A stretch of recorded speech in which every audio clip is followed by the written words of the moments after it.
സിദ്ധാർത്ഥ് മരിച്ചില്ലായിരുന്നെങ്കിലും എന്തെങ്കിലും സംഭവിക്കുകയായിരുന്നു. ഏറ്റവും ഭീകരമായ ഫാസിസ്റ്റ് കൾച്ചറാണ് അവർ കാഴ്ചവെക്കുന്നത്.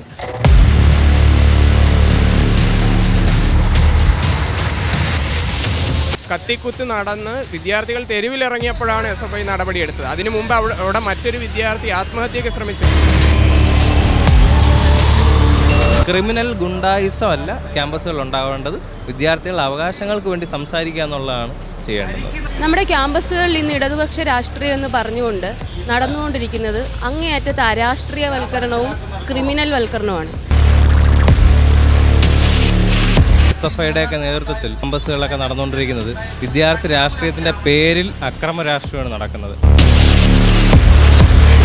നമസ്കാരം. സിദ്ധാർത്ഥിൻ്റെ കൊലപാതകവുമായി ബന്ധപ്പെട്ട് SFI എന്ന വിദ്യാർത്ഥി സംഘടനയുടെ രാഷ്ട്രീയ പ്രവർത്തനത്തെക്കുറിച്ച് ഈ സമൂഹത്ത് എമ്പാടും തന്നെ നിരവധി ചോദ്യോത്തരങ്ങൾ ഉയർന്നു വരികയാണ്. ഈ സാഹചര്യത്തിൽ നമ്മളോട് യുവാക്കൾ പ്രതികരിക്കുകയാണ്. സിദ്ധാർത്ഥിൻ്റെ മരണവുമായി ബന്ധപ്പെട്ട് ഈ കൊലയാളികൾ എന്ന് പറയുന്നത് ഭരണ പാർട്ടിയുടെ വിദ്യാർത്ഥി സംഘടനയാണ് ഈ ഒരു പ്രവൃത്തി നടത്തിയിരിക്കുന്നത്. അപ്പോൾ ഈ സിദ്ധാർത്ഥിന് നീതി ലഭിക്കുന്നുള്ള പ്രതീക്ഷയുണ്ടോ? സിദ്ധാർത്ഥിന് നീതി ലഭിക്കുക എന്ന് പറയുന്നത് കേരള സമൂഹത്തിൻ്റെയും ഇന്ത്യൻ ജനതയുടെയും ഇന്ത്യൻ യുവത്വത്തിൻ്റെ ആവശ്യകതയാണ്. അവിടെ നമ്മൾ സന്ധി ചെയ്യരുത്. അടി പതറാതെ നീതി ലഭിക്കും വരെ നമ്മൾ മുന്നോട്ട് പോകണം. ഒരുപാട് സംഭവങ്ങൾ ഈ അടുത്ത കാലത്ത് ഉണ്ടായിട്ടുണ്ട്, നിരവധി സംഭവങ്ങൾ. ഒന്നിലും പ്രതികൾ കൃത്യമായി പിടിക്കപ്പെടുകയോ ശിക്ഷിക്കപ്പെടുകയോ ചെയ്തിട്ടില്ല. അപ്പോൾ ഭരിക്കുന്ന ആളുകൾക്ക് ഇതിലൊരു വിധത്തിലും കൈകടത്താൻ പറ്റാത്ത വിധത്തിൽ വളരെ സൂക്ഷ്മമായ അന്വേഷണം നടത്തിക്കൊണ്ട്, കൃത്യമായ അന്വേഷണം നടത്തിക്കൊണ്ട്, സത്യസന്ധത ഉറപ്പാക്കിക്കൊണ്ട് പ്രതികളെ നിയമത്തിന് മുന്നിൽ കൊണ്ടുവന്ന് ശിക്ഷിക്കുന്നത് വരെ അതാരാണെങ്കിലും നമ്മൾ അടിയുറച്ച് നിൽക്കുക എന്നുള്ളതാണ്. അത് പൊതുസമൂഹമാണ് അത് ഉറപ്പാക്കേണ്ടതെന്ന് നമ്മളത് ഏറ്റെടുക്കണം. സത്യത്തിൽ വിദ്യാർത്ഥി രാഷ്ട്രീയ പ്രവർത്തനം ഇങ്ങനെയാണോ വേണ്ടത്? SFI എങ്ങനെയാണ് നിങ്ങൾ വിലയിരുത്തുന്നത്? വിദ്യാർത്ഥി രാഷ്ട്രീയം എന്ന് പറയുന്നത് നമ്മൾ ഇന്ന് കാണുന്നത് യഥാർത്ഥത്തിൽ വിദ്യാർത്ഥി രാഷ്ട്രീയം നമുക്ക് കണക്കാക്കാൻ പറ്റത്തില്ല. ഒന്നാമത്തെ കാര്യം SFIയുടെയൊക്കെ നേതൃത്വത്തിൽ ഇപ്പം ക്യാമ്പസുകളൊക്കെ നടന്നുകൊണ്ടിരിക്കുന്നത് വിദ്യാർത്ഥി രാഷ്ട്രീയത്തിൻ്റെ പേരിൽ അക്രമ രാഷ്ട്രീയമാണ് നടക്കുന്നത്. കുട്ടികളെ ഭയപ്പെടുത്തിയും നിർബന്ധിച്ച് പരിപാടികൾ പങ്കെടുപ്പിച്ചും മറ്റൊരു സംഘടനകളെയും അവർ പ്രവർത്തിക്കുന്ന ക്യാമ്പസുകളിൽ പ്രവർത്തിക്കാൻ അനുവദിക്കാതെയൊക്കെ ഉള്ളൊരു പ്രവർത്തനമാണ് SFIയുടെ ഭാഗത്ത് നിന്നുണ്ടാകുന്നത്.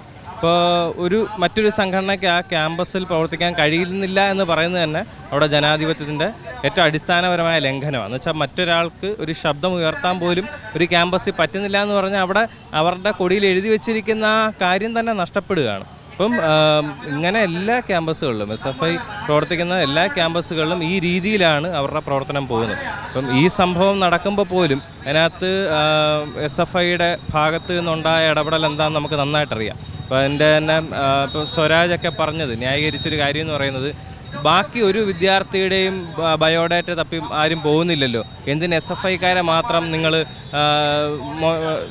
ചൂണ്ടി സംസാരിക്കുന്നു?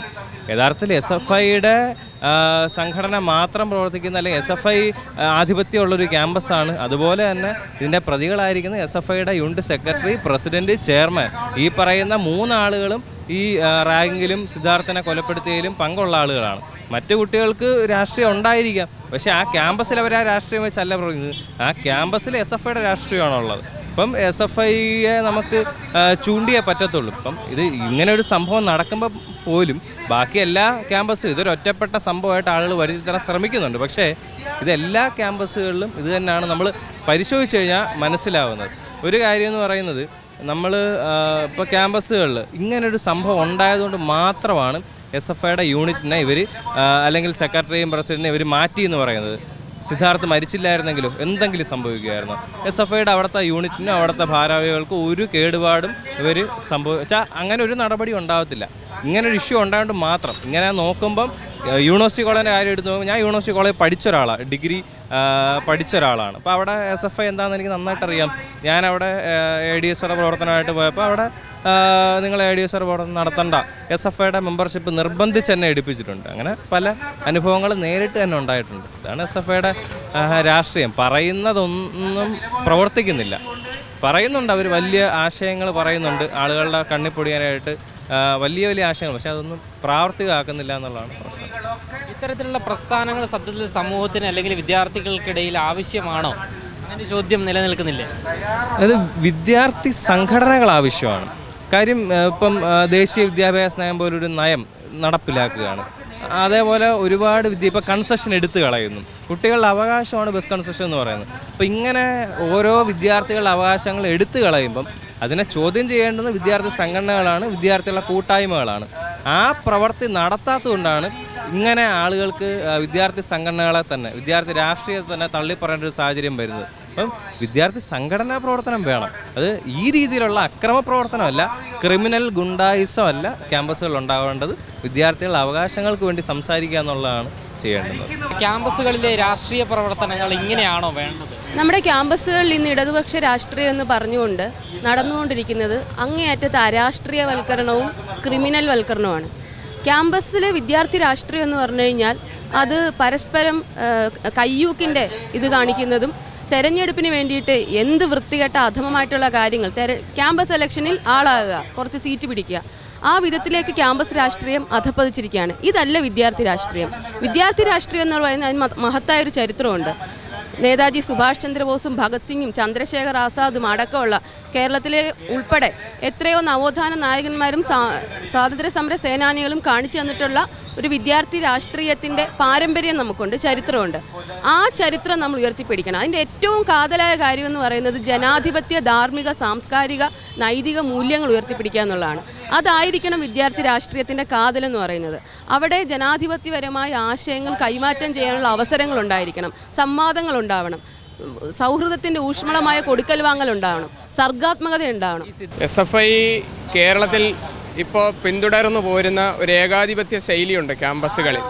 അത് ഒട്ടും വിദ്യാർത്ഥി രാഷ്ട്രീയത്തിന് ഗുണം ചെയ്യുന്ന ഒന്നല്ല, വിദ്യാർത്ഥികൾക്ക് ഗുണം ചെയ്യുന്ന ഒന്നല്ല. തങ്ങൾക്ക് ആധിപത്യമുള്ളിടത്ത് കൃത്യമായും അവർ ഈ അക്രമ ശൈലി പുറത്തെടുത്തുകൊണ്ടിരിക്കുന്നുണ്ട്. ഇത് ഒറ്റപ്പെട്ട സംഭവമല്ല സിദ്ധാർത്ഥൻ്റേത്.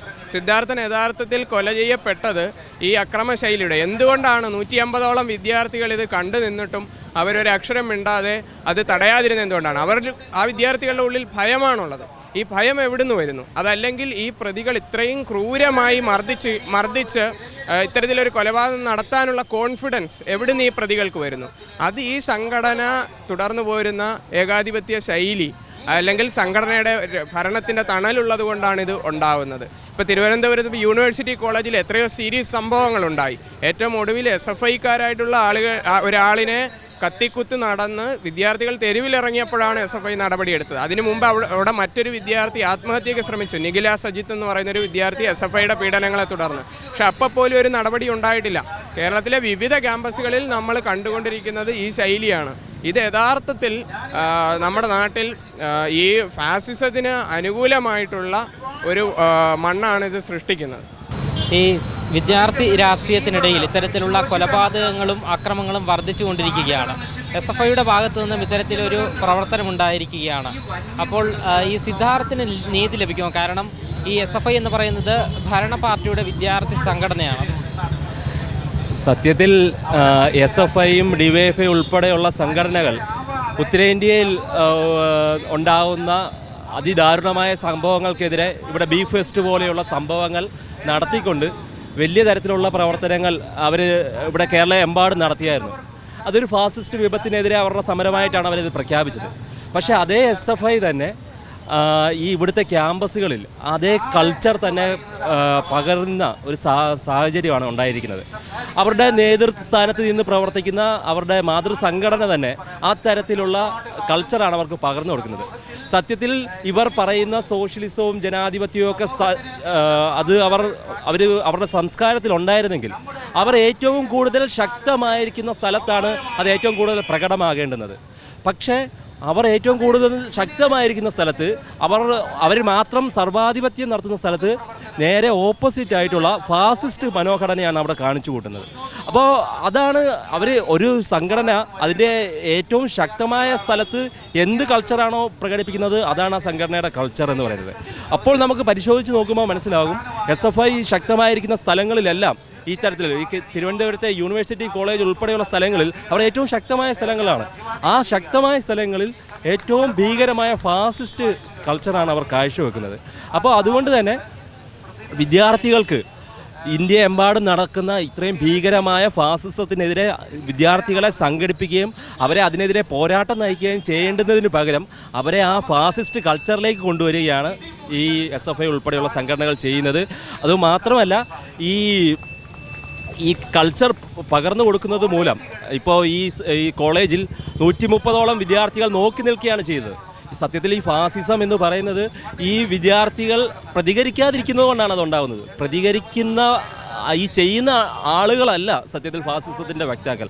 അവരെ ചെയ്യാതിരിക്കാൻ ഭയപ്പെടുത്തി അല്ലെങ്കിൽ അതിനെ അടിമപ്പെടുത്തി നിർത്തുന്ന ആ ഒരു കൾച്ചറാണ് ഫാസിസ്റ്റ് കൾച്ചർ എന്ന് പറയുന്നത്. അപ്പോൾ അതിനെതിരെ വിദ്യാർത്ഥികൾ ഒന്നിച്ച് മുന്നോട്ട് വരേണ്ടതുണ്ട്, അതിനെതിരെ പ്രതികരിക്കേണ്ടതുണ്ട്. അതാണ് AIDSO എല്ലാ കാലത്തും കക്ഷി രാഷ്ട്രീയത്തിന് അതീതമായി പോലും ഒന്നിച്ച് നിൽക്കണമെന്നും ഏത് സംഘടനയിൽപ്പെട്ട ആളുകളാണെങ്കിലും ആര് അധികാരത്തിലിരുന്ന ആണെങ്കിലും അവർക്ക് കൊണ്ടുവരുന്ന വിദ്യാർത്ഥി വിരുദ്ധ നയങ്ങൾക്കെതിരെ ഇപ്പോൾ നാഷണൽ എഡ്യൂക്കേഷൻ പോളിസി ഉൾപ്പെടെയുള്ള കാര്യങ്ങൾ വന്നിട്ടുണ്ട്.